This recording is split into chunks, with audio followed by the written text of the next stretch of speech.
ทาปลาทอดปลาสิครับเนาะอันนี้ไลค์อีกทาง50 คนนะอันนี้มาครับคลิปแล้วครับนะมาครับคลิปมาเอา YouTube นะครับนะมาเอาเงิน YouTube แล้วมาไม่ขอโทษนะครับเป็นคุณรู้ไว้ว่าจะเป็นทุกคนจนแบบนี่แบบนะครับด้วยครับถ้าจะเป็นจูเปอร์ครับนะเป็นจูเปอร์นะTikTok YouTube แต่ช่องย่างเลยครับนะนี้มาเปิดไลฟ์ครับนะเนี่ยจะเปิดไลฟ์สตรีมครับนะปาวิไฟนะครับคลิปปาวิไฟครับว่าคำคลิปไฟนะก็ขอบใจครับ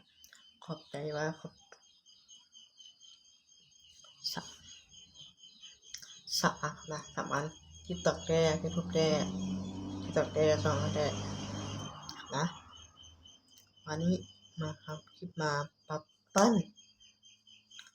นเอาเงินในทูบแล้วมาอีกเตอร์นึงเป็นคำฮักกรออย่าคือเก้าเลยครับนะแม่นว่าจะประกาศครับนะจะนึงประกาศปาทอนนะมันไม่ชื่ออยู่นะครับนะ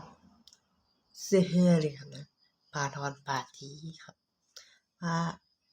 ประกาศว่ามันชื่อนิวครับฮะ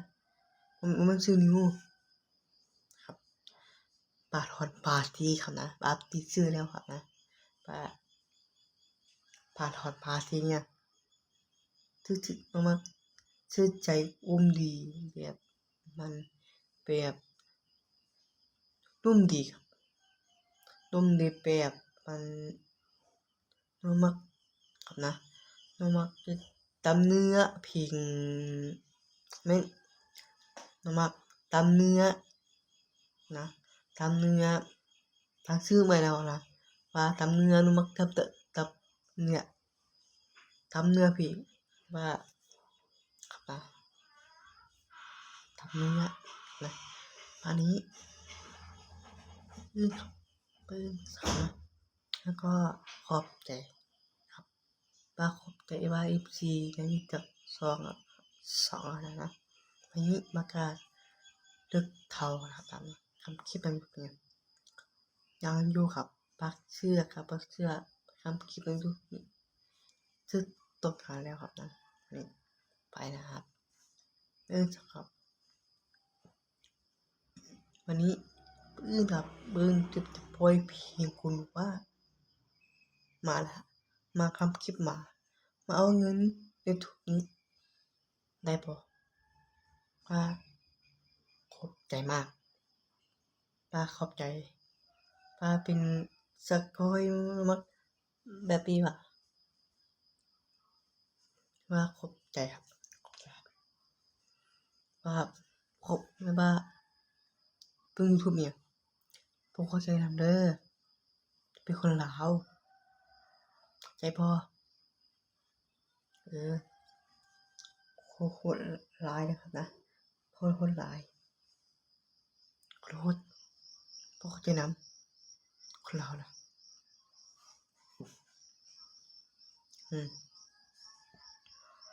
แล้วก็ขอบใจครับ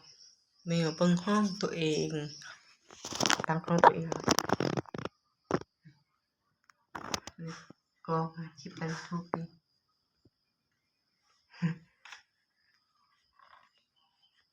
ครับตักกล้องมาทุกเสื้อแหวกเสื้อใหม่ไม่รักแต่ครับไม่รักของครับมาซื้อออกนะ